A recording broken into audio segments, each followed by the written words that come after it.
Live from New Delhi, you're watching DD India Live, India's voice to the world. I'm Tanvi Taneja. Coming up in the next 30 minutes.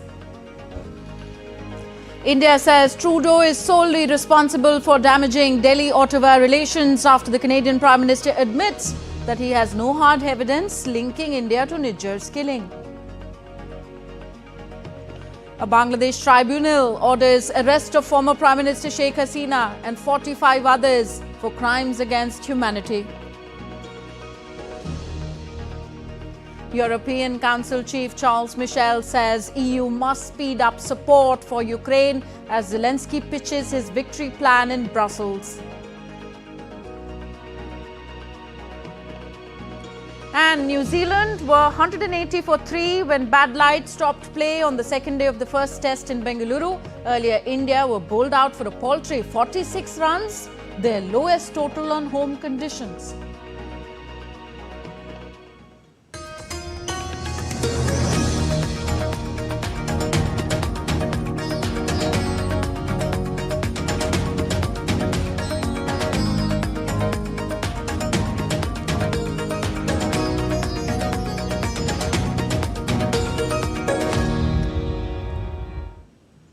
India's Ministry of External Affairs on Thursday claimed the allegations levelled by the Canadian government as false and that Canada has not shared any evidence with India. We are very clear that since September of 2023, the Canadian government has not shared any shred of information with us. Yesterday, again, after the public inquiry, hearing, we had again issued a statement saying that Canada has levelled serious allegations but has so far not given any evidence to back it up. As far as the allegations are concerned, PM Trudeau's own admission yesterday would indicate the value. As regards our stance on the allegations, we will naturally reject false imputations against our diplomats. We had summoned the Acting High Commissioner of Canada, and thereafter conveyed that we had no faith that the Canadian government will look after the safety of our diplomats, and therefore we had taken a decision to withdraw our High Commissioner and along with him 5 other diplomats. In a massive embarrassment for Canada, the country's Prime Minister Justin Trudeau in the early hours of Thursday morning acknowledged before a commission of inquiry that he had not provided India with concrete proof regarding the killing of Khalistani terrorist Hardeep Singh Nijjar on Canadian soil, to which India said Trudeau is solely responsible for damaging Delhi-Ottawa relations after the Canadian Prime Minister admitted that he has no hard evidence linking India to Nijjar's killing. Spokesperson of the Ministry of External Affairs, Randhir Jaiswal, has asked the Canadian government to take action against the increase in extremism on Canadian soil. There are 26 extradition requests pending with the Canadian side. These are over the last decade or more. Along with it, there are several provisional arrest requests which are also pending with the Canadian side of several criminals. Some of the notable ones who've been charged with terror and related crimes, I would like to name them. They are Gurjeet Singh, Gurjinder Singh, Gurpreet Singh, Lakhbir Singh Landa and Arshdeep Singh Gill. They are wanted in terror charges, as I told you, and also some related charges. We have shared security-related information with the Canadian government regarding gang members, including those of Lawrence Bishnoi gang, and requested them to arrest them and or to take due action as per law. On India's statement, reacting to Canadian Prime Minister Justin Trudeau's statement, Canadian journalist Daniel Bodman said that they did not come out with any hard evidence. Canadian government came out with intel inputs rather, and India here gets to stick to their guns. There's so many scandals that this Indian scandal will be lost within the noise of the next scandal, which should debut in a week or so. And that's, but a win for India. They didn't come out with hard evidence. They came out with intel. and India gets to stick to its guns. And what's the world going to do? Embargo India? Start a trade war with India where we have the problems of Iran and Russia and the rest of the Middle East to deal with?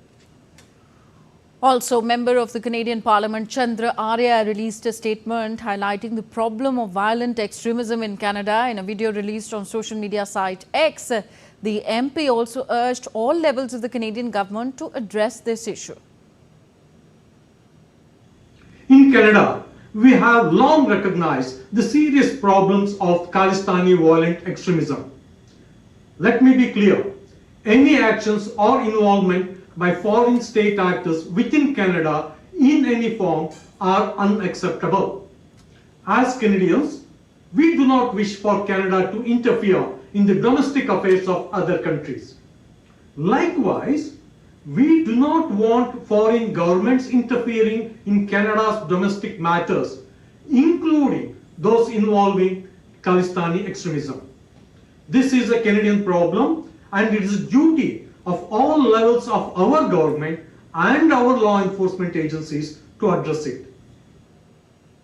In Bangladesh, a three-member tribunal on Thursday issued an arrest warrant against ousted Prime Minister Sheikh Hasina and 45 others, including top Awami League leaders, in connection with alleged crimes against humanity committed during the July to August mass protests there.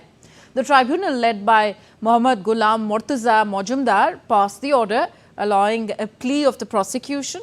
The chief prosecutor of the tribunal, Advocate Muhammad Tajul Islam, revealed the information on Thursday that the tribunal passed the order asking to arrest and subsequently produce Hasina before the court by November 18th.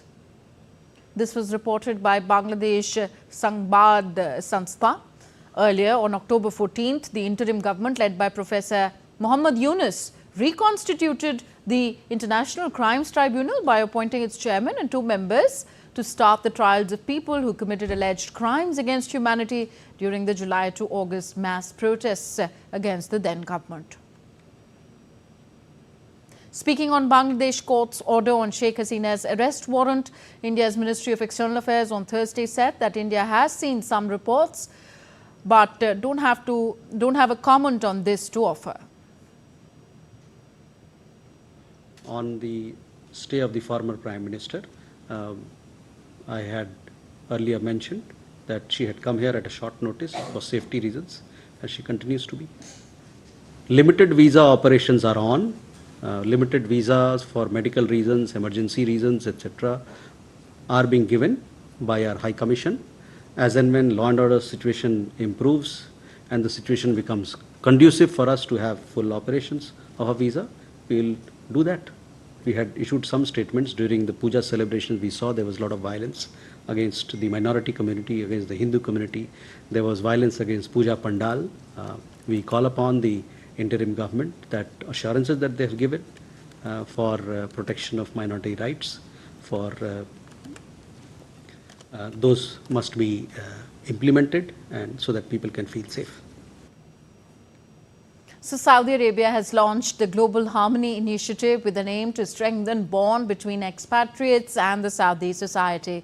In an exclusive conversation with DD India's Munmun Bhattacharya in Riyadh, Deputy Minister of Media of Saudi Arabia spoke on the vision that underpins the Global Harmony Initiative of the Kingdom of Saudi Arabia and the growing ties between India and Saudi Arabia. The Deputy Minister of Media of Saudi Arabia is here with us at the launch of the Global Harmony Initiative of the Kingdom of Saudi Arabia. So welcome to DD India. Tell us about the vision behind this initiative under Vision 2030. Thank you very much for being with us in launching this initiative. It's the Global Harmony Initiative launched by Ministry of Media as a part of Quality of Life program, which is one of the programs of Vision 2030. The objective is to show how Indian society is living with Saudi societies here in harmony. It involves so many activities. One of them is to show the success stories of Indian. We have our Indian colleagues are working with us in all projects here, all sorts of projects. They are participating to Vision 2030 in many projects. They are helping in all aspects and all type of projects. And also, as you have seen, Saudis were keen to know more about Indian culture, asking about their aspect of traditional life and see their crafts and people who were preparing these handiwork. And of course, they enjoyed also the songs and all the shows that presented by Indian participants with us in these events. It shows how people are very close to each other and how people live in harmony in this society. And as I said, it's one of the projects of our Vision 2030. We hope it will be the first step toward more similar initiatives. How do you see the relationship between the two countries? Of course, as we have mentioned, the relationship is, of course, witnessing improvement in all aspects and at all levels, economically, politically, in all areas of cooperation, and we hope we will see in the future more cooperation, inshallah. Thank you. Thank you so much for speaking to us. So that was a conversation with the Deputy Minister of Media of the Kingdom of Saudi Arabia on the political relationship between the two countries, as well as the important role that the Indian diaspora has played as far as contributing to the Saudi Arabian economy is concerned, and also being part of the Saudi Arabian culture through assimilation and intermingling. With cameraman Pramod Negi, this is Munman Bhattacharya from Riyadh for DD India. In the latest update, in a string of hoax threats made against India's airlines targeted a flight from Germany on Thursday. The plane later landed safely in the western Indian city of Mumbai in Maharashtra. Over a dozen fake bomb threats have been made against flights operated by multiple Indian air services this week, prompting the country's government and its civil aviation authorities to warn that very strict action will be taken. India's Vistara Airlines said on Thursday that its passenger jet flying from Frankfurt to Mumbai the day before had received a security threat on social media. However, it landed safely at its planned destination. On to the race for the White House now. Former US President Donald Trump addressed an audience of Latino voters on Wednesday at a town hall in Miami. The Republican presidential candidate Donald Trump stood by debunked claims that immigrants in Ohio were eating pets, telling Latino voters during a town hall that he was just saying what was reported. Actually, this was just reported. I was just saying what was reported. That's been reported. And eating other things, too, that they're not supposed to be. But this is, all I do is report. I was there, I'm going to be there, and we're going to take a look, and I'll give you a full report when I do. But that's been in the newspapers and reported pretty broadly. Democratic Vice President Kamala Harris was seen dodging questions on immigration as she was grilled in a TV interview on Wednesday. She was asked about the Biden administration's efforts to tackle a surge in illegal immigration at the southern border and laid the blame on Republicans for failing to pass a border bill. In a combative interview with Fox News, Harris said Trump told Republicans to reject a bipartisan immigration bill because he preferred a run on a problem instead of fixing a problem. Harris was asked about her recent comment that there was not a thing she would change about the actions of the Biden administration, to which she responded as saying that her presidency will not be a continuation of Joe Biden's presidency. My presidency will not be a continuation of Joe Biden's presidency. And like every new president that comes into office, I will bring my life experiences, my professional experiences, and fresh and new ideas. I represent a new generation of leadership. Let's all be honest about that. I have no pride in saying that this is a perfect immigration system. I've been clear, I think we all are, that it needs to be fixed. Still to come on this edition of DD India Live. India's President Draupadi Murmu attends a business roundtable in Malawi as part of her three-nation Africa visit. And US forces target several of Houthis' underground facilities in Yemen, housing various weapons components.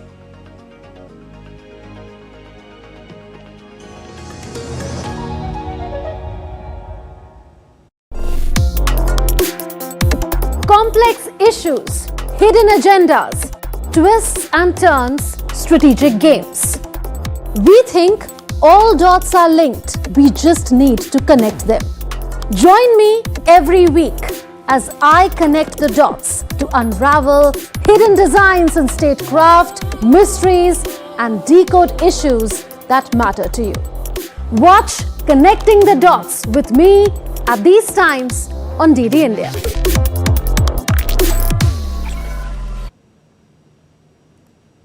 Welcome back. You're watching DD India Live. I am Tanvi Taneja. In the final leg of a three-nation African visit, President of India, Draupadi Murmu, landed at the Kammandu International Airport, Lilongwe, Malawi. In this first ever state visit from India to Malawi, the Indian President was received by Michael Use, the Vice President of Malawi, and other dignitaries.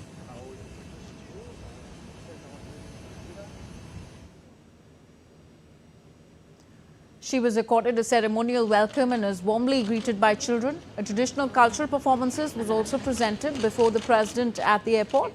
India's President attended the India-Malawi Business Roundtable on Thursday in Malawi's Lilongwe. While addressing the roundtable, she highlighted that in 2024, India and Malawi will celebrate 60 years of diplomatic relations, and that India is currently the fourth largest trading partner of Malawi, and India is also one of the largest investors in Malawi.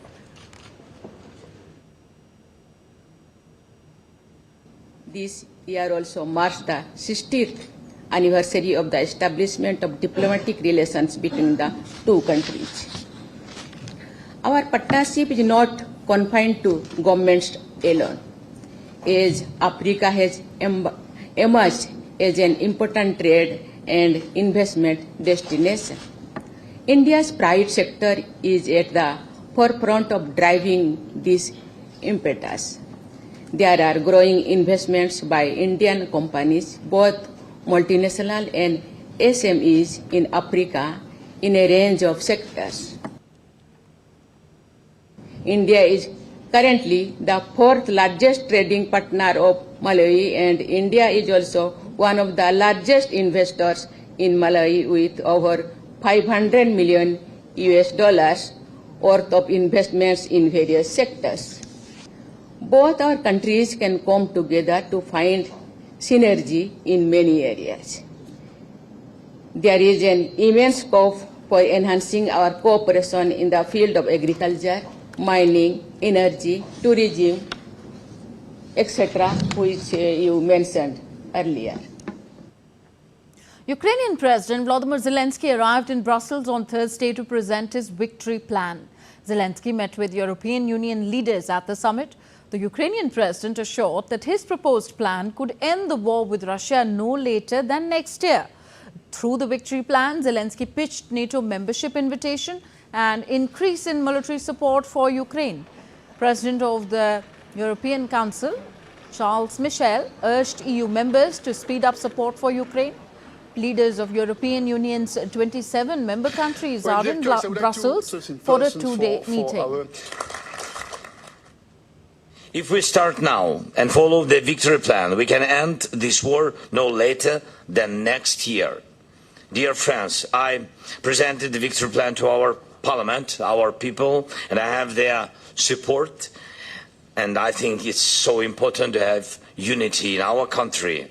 The goal of the plan is that it strengthens not only Ukraine, but also our entire community. That you need more support, more military support and more financial support. Now, this is urgent, this is needed, and we will have a good discussion to see how we can speed up, how we can make more efforts for more immediate support for the people of Ukraine from a military point of view, from a financial point of view. The US military has struck Houthi weapon storage facilities within Houthi-controlled areas of Yemen. A US defense official said that US Central Command forces conducted multiple airstrikes on numerous Iran-backed Houthi weapon storage facilities within Houthi-controlled areas of Yemen. B-2 Spirit long-range stealth bombers were a part of the operation. The defense official said that the weapons were used to target military and civilian vessels navigating international waters throughout the Red Sea and Gulf of Aden. As peso devalues in Argentina, prices of many commodities have surged forcing Argentinians to go shopping in Chilean malls.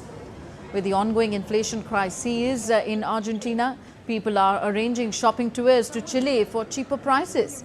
Many travel agencies are providing customers express trips with stops in several shopping centers. The South American nation is facing triple-digit inflation, recession and depleted foreign currency reserves.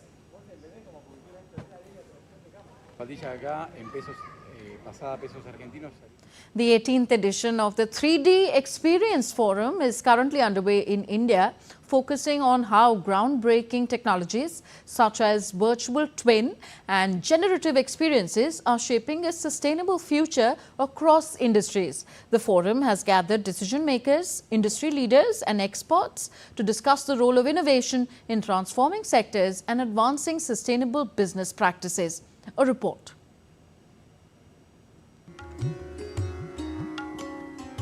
At this year's 3D Forum, Dassault System takes center stage, showcasing its contributions to India's public sector and education system through virtual twin technology and generative designs.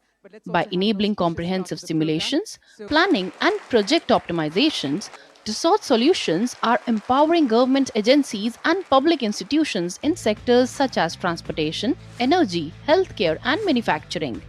These technologies are instrumental in advancing critical projects from smart city development to innovative healthcare solutions, fostering efficiency, sustainability, and improved decision making. Dassault Systems has a full suite of digital technologies, as far as skilling is concerned. And virtually it spans across automobile to retail to even life sciences. So there are almost 12 verticals where they have digital skills. In fact, I would say Dassault is the mother of all digital technologies. Dassault's influence extends to the education sector through its 3D Experience Edu program. This initiative provides students with practical experience in 3D design and virtual twin technology, aligning academic training with real-world industry needs. As India prepares its next generation for emerging fields like engineering and advanced manufacturing, Dassault's educational tools are helping bridge the skill gap, fostering economic growth and driving long-term sustainable development. Innovation is going to play a key role, and we need to start from the grassroots level, where the students who are exposed to the innovation, they are groomed to be the future innovators, future entrepreneurs. And that's the program Dassault Systems Foundation, La Foundation Dassault Systems is running for school students jointly with Atal Innovation Mission of Niti Aayog. The program name is Seed the Future Entrepreneur Program, and it says all. Dassault Systems has been working with the government initiatives and the government programs like Niti Aayog and NSDC. And one of the area where we're strongly working for the last 6 years is on the Atal Innovation Centers, where we've proved time and again that Make in India and Design in India is not just a statement, but that's really happening. So what we're doing is the kids, students and the engineers use our technology to not only design products which are sustainable, but they also simulate the products so that they are locally designed and manufactured in India, but for the global market.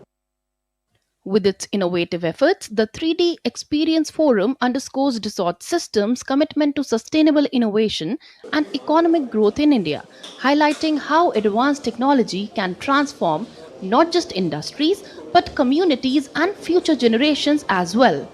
Kriti Vadhera's report for DD India. Nepalis observe Kojagiri Purnima today as part of the final day of the 15th day Bada Dasai festival by worshipping and paying homage to Taleju and Kumari Ghar in Katmandu Valley. The Bada Dasai festival formally ends today with the marking of the Kojagrat Purnima.